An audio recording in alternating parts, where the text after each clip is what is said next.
Hey guys, Muncheez here, and today we're going to talk a little bit about some tips for ranged classes and their mouse placement.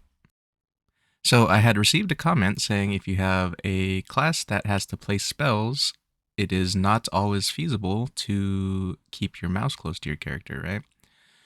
And I will show you some ways to mitigate this and kind of deal with it if you play a class like a Sork, like I do, to help your mouse placement.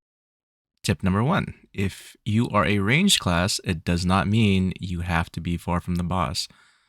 You can play close up, far away when you have to, and it's pretty much just a benefit to be able to attack the boss when you're forced out.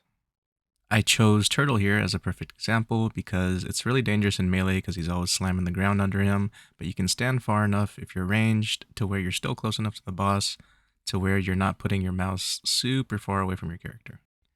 Tip number two, be ready to move before your spell is done. I will kind of break it down here in this next slide, and I will show you guys what I mean by that. First, you cast your spell, and before your animation's done, you want to already be ready to move. So here I'll kind of slow it down, and if you notice, every time I cast a spell when the boss is up, I'll immediately move right after.